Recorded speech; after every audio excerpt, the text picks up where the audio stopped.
PVNS or pigmented villonodular synovitis is a locally aggressive neoplastic disease of the synovium and the tendon sheath. The disease can be found inside the joints or inside the tendon sheath. When it is seen in tendon sheath, it is also called as giant cell tumor of the tendon sheath.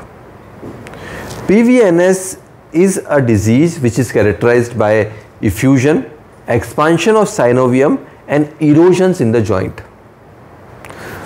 Knee joint is the most commonly affected joint and it is seen in about 80%. So the 80% of the PVNS occurs in the knee joint, which is followed by hip, which is followed by ankle, then shoulder and elbow.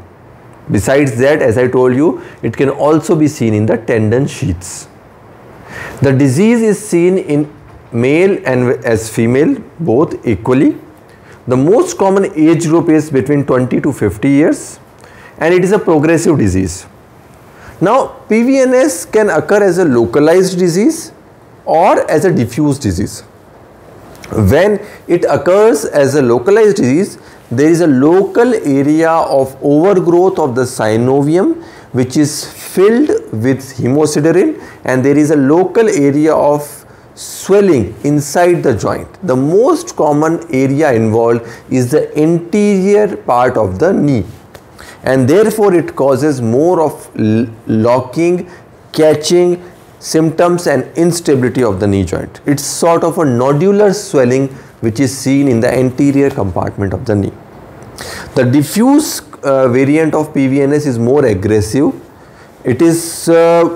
It presents with pain, swelling, effusion, recurrent episodes of fluid formation into the joint, and it is a generalized thickening of the synovium which is seen all through the joint. Now the treatment of localized disease is easier with surgery and it has got less recurrence rate to the tune of around 8%. Whereas in the aggressive form, the recurrence rate is up to 30 to 40%. So the diffuse forms are bad disease and these diseases can cause recurrent symptoms and recurrent disease. The PVNS disease is caused due to overexpression of CSF1R receptor, that is the colony stimulating factor 1 receptor, and this is actually the cause of the disease. We talk about the localized disease. It causes a well circumscribed mass and that can cause localized osseous erosions. Whereas in case of the diffuse variant, you can have a generalized swelling, generalized synovial thickening, and it causes sort of a degenerative changes in the joint itself. When we want to investigate, we need to investigate with an X-ray and we can get an ultrasound and an MRI. I personally favor MRI as the best investigation to diagnose the disease. The disease will be seen as a low signal intensity mass or swelling or effusion or synovial thickening on T1 as well as T2. There will be deposits of hemosiderin which will be seen and there will be blooming artifact. Also there will, if you aspirate these joints, you will see reddish colored discoloration. It will not be a blood, but it will be a reddish colored serous liquid or serous fluid which will be seen in the joint.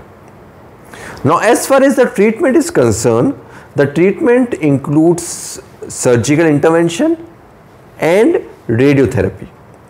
Surgical intervention is based on the principle of removal of the PVNS tissue, either localized or diffuse. So if the disease is in the early phase, you can do an arthroscopic removal of the PVNS, and that is usually successful if you have an anterior disease and a localized variant of disease or a diffuse variant of disease which is not that much spread. If the disease is too much spread, then you can do a open resection as well. Occasionally we combine arthroscopic and open methods to get a complete resection of the tumorous mass. If you feel that there is a high chances of recurrence, high chances of redevelopment of the disease, then radiotherapy should be strongly considered. There are two forms of radiotherapy which can be given. Number 1 is an external beam radiotherapy, and then you can also instill a intra-articular radioisotope for intra-articular radiotherapy purposes. So radiotherapy is given in those circumstances in which you feel that the resection is not adequate and there is a very high chances of recurrence. Now recently there is a medicine also which has been developed, which is called as pexidartinib, and basically it is a CSF1 receptor antagonist. So this is a very new development and it is yet in the experimental stage. So friends, if you have any more questions regarding PVNS, you can get back to us on the comment box. Please don't forget to subscribe to our channel. Thank you.